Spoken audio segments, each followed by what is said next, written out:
சற்று முன் கிடைக்கப்பெற்ற மிக மிக முக்கியமான செய்தி ஒன்று வெளியாகி உள்ளது. 1000 கோடி மெகா ஊழல் தமிழக டாஸ்மாக் தலைமை அலுவலகத்தில் நடைபெற்றிருப்பதை அமலாக்கத்துறை அதிகாரிகள் வெளியிட்டிருக்கிறார்கள். ஆனால் இன்று வரை எதற்காக நடவடிக்கை எடுக்கவில்லை? பலரும் அரசியல் தெரிந்தவர்கள் இதை நன்கு யோசித்து பார்ப்பார்கள். குறிப்பாக இதற்கு முன்னால் செந்தில் பாலாஜி புழல் சிறையில் 15 மாதங்கள் அடைத்து வைக்கப்பட்டார். ஆனால் அவருக்கு எதிரான சாட்சிகளை அதிகாரப்பூர்வமாக நீதிமன்றத்தில் நேரடியாக ஆஜர் செய்ய முடியாத காரணத்தினால்தான் பல நிபந்தனைகளுடன் செந்தில் பாலாஜி ஜாமீனில் வெளியே வந்தார். மீண்டும் செந்தில் பாலாஜி மீது கை வைக்க வேண்டும் என்றால் அதற்கான தகுந்த ஆதாரங்களும் சாட்சிகள் பலமாக இருக்க வேண்டும். இந்த வழக்கு எங்கிருந்து தொடங்கப்பட்டது? கடைசியில் செந்தில் பாலாஜி அவர்கள் எவ்வளவு கோடிகளை ஊழல் செய்திருக்கிறார்?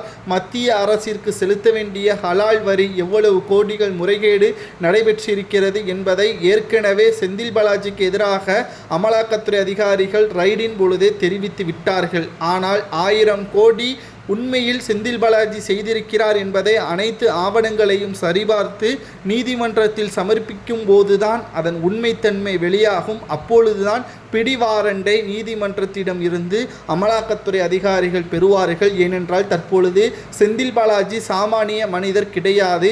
அமைச்சராக இருக்கக்கூடிய காரணத்தினால் அரெஸ்ட், அதாவது பிடிவாரண்டோ அல்லது அரெஸ்ட் செய்யக்கூடிய அந்த ஆவணமோ சரியாக இருக்க வேண்டும். இல்லை என்றால் இது அமலாக்கத்துறை அதிகாரிகளுக்கு எதிராக தமிழகத்தில் மிகப்பெரிய அளவில் திமுகவினர்கள் போராட்டத்தை நடத்தக்கூடிய வகையில் அமையும்.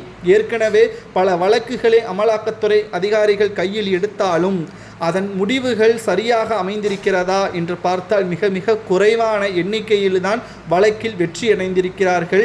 மேலும் செந்தில் பாலாஜி மீது ஏற்கனவே குறிவைத்த அமலாக்கத்துறை அதிகாரிகள் இந்த ஆண்டிற்குள் செந்தில் பாலாஜியின் பதவியை மட்டுமல்ல, அவரது சிறை தண்டனையே 14 ஆண்டுகள் வரை நீதிமன்ற மூலமாக கிடைப்பதற்குத்தான் அனைத்து ஏற்பாடுகளையும் அமலாக்கத்துறை அதிகாரிகள் செய்து வருகிறார்கள். அதற்குத்தான் இவ்வளவு காலதாமதம்.